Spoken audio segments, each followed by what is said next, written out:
Oi para todo mundo, meu nome é Marcos Souza e esse é mais um vídeo do canal Sons Aleatórios.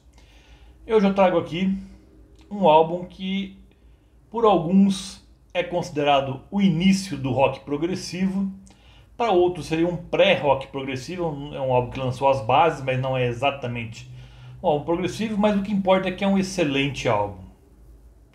Estou falando aí do Days of the Future Past, do Moody Blues, esse álbum aqui.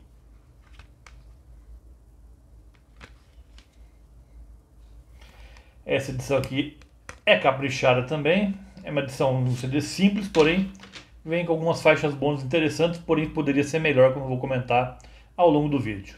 Então aqui a capa original.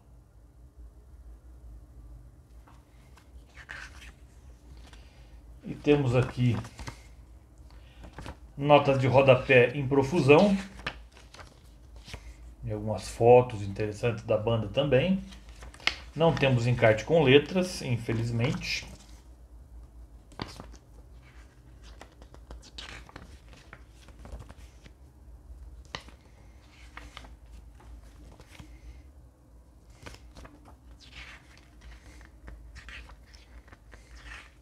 Mas é bem informativo. Então, o Moody Blues foi uma banda que se formou em maio de 1964, lá em Birmingham, na Inglaterra, berço de bandas conhecidas do rock, como por exemplo o Black Sabbath, o The Move e outras que são menos conhecidas, mas que foram importantes na época, como o The Symphony, o Baker Lou, o Locomotive e por aí vai. Então, os fundadores aí da banda foram o tecladista Mike Pinder e o multi-instrumentista Ray Thomas. No início da banda ele tocava mais gaita e percussão, mas depois ele foi tocando outros instrumentos, como por exemplo instrumentos de sopro, como flauta. Eles recrutaram ali um guitarrista, um baixista e um baterista para fecharem o grupo. Então foram chamados aí o guitarrista e vocalista Danny Lane, o baixista Clint Warwick e o baterista Graham Edge. Então essa formação aí perdurou por pouco mais de 2 anos, aí de maio de 64 até mais ou menos julho ou agosto de 66. E no início o Moody Blues era uma banda que tocava rhythm and blues e soul, música negra americana principalmente. Eles compunham também, mas os maiores sucessos deles, como Go Now, por exemplo, que chegou ao primeiro lugar da parada americana, eram covers americanos, de artistas e bandas americanos, ligados à cena rhythm and blues e soul. Isso foi até 66, como eu falei, se não me engano, acho que em agosto, não tenho certeza, mas acho que em agosto de 66, a primeira baixa é com o baixista Clint Warwick. Ele sai da banda e entra o Rod Clark. Mas em outubro de 66, o Danny Lane, que era o principal vocalista e também um grande compositor ali da banda, decide sair e tentar uma carreira solo, e junto com ele sai o Rod Clark, que mal havia entrado na banda. Então os três remanescentes ali, o Mike Pinder, o Ray Thomas e o Graham Edge, chamam o guitarrista e vocalista Justin Hayward e o baixista John Lodge. E aí sim se consolida a formação clássica do Moody Blues, a que lança os seus melhores álbuns. E em 66. Em 67, o mágico ano de 1967, e precisamente no mês de maio de 67, 2 lançamentos vieram influenciar pesadamente esse álbum aqui. No dia 12 de maio é lançado o single de estreia da banda Procol Harum, que é simplesmente o sucesso devastador, arrebatador que foi A Whiter Shade of Pale, que até hoje aí é ouvido em FMs mundo afora. Fez muito sucesso essa música. E 2 semanas depois, exatamente 2 semanas depois, no dia 26 de maio, é lançado o Sgt. Pepper's Lonely Hearts Club Band dos Beatles, que dispensa apresentações. E no Sgt. Pepper's, canções como She's Living Home e A Day in the Life também influenciam muito esse álbum aqui. Então esse álbum provavelmente não existiria sem esses dois lançamentos aí que eu comentei. E a banda lança aí alguns singles ainda no ano de 67, mas ainda meio preso naquele formato R&B, de cover também, e vez ou outra com alguma composição da banda.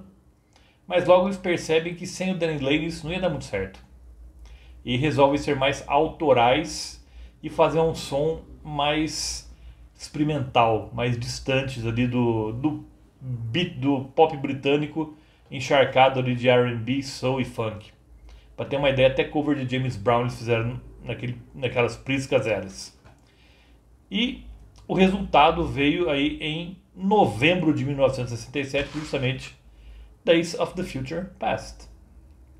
Então aqui eles tiveram uma colaboração aí com a London Festival Orchestra, conduzida aí pelo renomado Peter Knight, desculpe.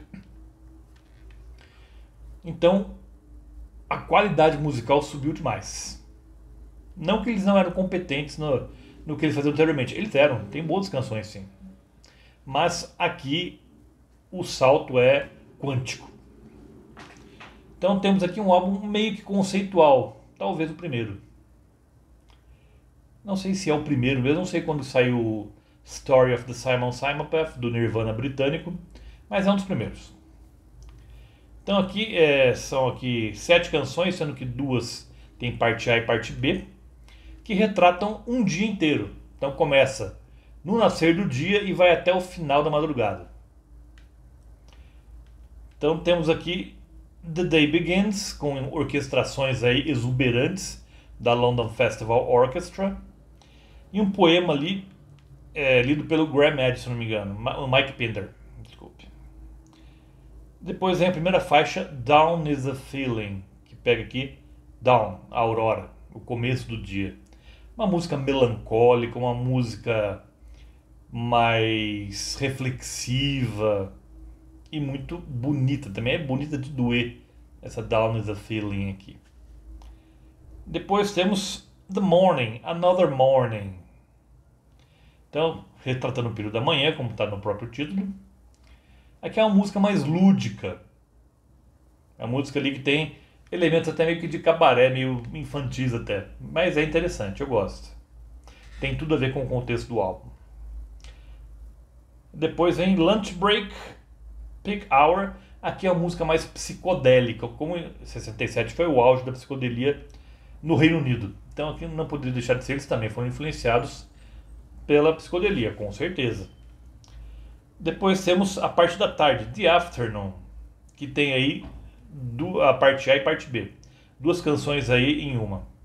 A parte A, que é Forever Afternoon, Tuesday, é completamente Beatles. É Beatles no seu momento mais baladeiro ali. Paul McCartney se orgulharia de ter influenciado uma música como essa, que a música também é belíssima. E Evening Time to Get Away já é uma música mais complexa, talvez a mais progressiva aqui do disco. Eles têm alguns arranjos vocais tipo Hollies, mas eles já têm alguns sintomas de rock progressivo aqui nessa canção, esse trecho aqui da suíte The Afternoon. Depois vamos para Evening, também dividido em 2 partes, parte A e parte B. A parte A é The Sunset, aqui. É uma música mais, como posso dizer, psicodélica também, tem uma parte psicodélica aqui também. E a parte segunda, não, é mais indiana, inclusive, Sunset, desculpe. Sunset, você tem uma influência de música indiana, novamente aí cortesia dos Beatles. Temos aqui uma batida oriental. E depois Twilight Time é a música mais estranha do álbum, pra mim. Ela é complexa também, ela é experimental. Ela lembra até alguns arremedos de música eletrônica, daqueles primórdios da música eletrônica que estavam rolando ali nos anos 60. Ela chega a me lembrar até mesmo de United States of America. Só que quando esse álbum foi lançado, United States of America nem tinha lançado nada ainda. Então, quem sabe não tem influenciado. E o álbum fecha com chave de mais que de ouro, com a belíssima e também melancólica também, dor de cotovelo, The Night, Nights in White Satin. Que música maravilhosa, magnífica. Essa aqui é de sentar e chorar de tão bonita que é. E fecha assim o álbum com uma carga emocional altíssima. E depois tem um poema também que fecha o álbum termina com uma gongada, com um gongo. Tem ali também, aqui tem no final aqui para fechar, a gente tem essas orquestrações bem elaboradas ali da London Festival Orchestra, e entre uma faixa e outra que as orquestrações estão mais proeminentes. E nessa edição aqui temos algumas faixas bônus que eu vou comentar aqui. Então a gente tem aqui uma versão de Don't Let Me Be Misunderstood, que não chegou a fazer parte de nenhum álbum, é uma sessão da BBC, aqui, gravada em maio de 67. Não tem a urgência, a visceralidade da versão do Animals, mas é uma versão bem elegante, bem classuda, digamos. E depois temos os dois singles que antecederam, os dois singles precursores aqui desse lançamento. Se eu não me engano, um acho que é de maio mesmo, e o outro é de setembro. Então, o primeiro a gente tem aqui Fly Me High, que é bem pop, aquele pop britânico da British Invasion mesmo, bastante. E depois I Really Haven't Got The Time, que me chega a me lembrar Bones of Dog Band, música bem de cabaré mesmo, com aquele pianinho safado ali e meio que sapateado. Me lembra muito Bones of Dog Band, essa faixa aqui.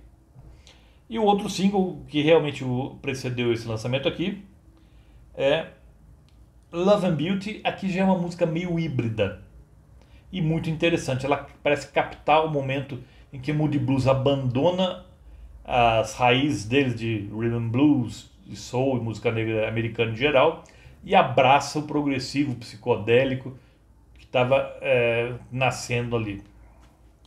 E depois Leave This Man Alone, que é o lado B, é uma música bem mais roqueira do que o normal para o Moody Blues, que tem uma pegada bem rock. E depois vem Cities, que foi o lado B de Night in White Satin, que está no álbum, que fecha o álbum e também foi lançada como single. Cities já é uma música que tem mais a vibe aqui desse álbum. Já é mais melancólica também, já é uma música que também não tem essa orquestração, mas já tem algo meio de música clássica aqui também, então ela combinaria perfeitamente aqui dentro do Days of the Future Past.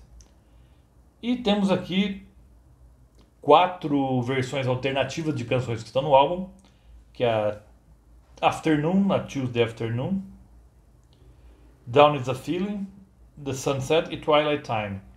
Eu sou bem crítico quanto a essas versões alternativas de canções que já estão no álbum. Para mim é uma forma meio que de encher linguiça e justificar preços abusivos ali para colecionadores. Seria muito mais interessante que no lugar dessas 4 faixas tivessem entrado as 2 faixas do single que eles lançaram em janeiro de 67, pelo menos teríamos nessa edição todas as músicas que o Moody Blues lançou no ano de 1967. Seria mais proveitoso, na minha opinião. Mas isso aí, com certeza, foi de caso pensado. Sempre tem gente que gosta, não condeno quem gosta, não, mas eu particularmente não aprecio essas versões alternativas, versão demo ou coisa que o valha. Então, a sua opinião, é um disco de rock progressivo ou um disco que lançou bases para a formação do rock progressivo? Fica a pergunta aí para vocês. E lembro que toda terça-feira tem vídeo de novo aqui no canal. Por hoje eu fico por aqui. Vejo vocês na próxima terça-feira. Até lá!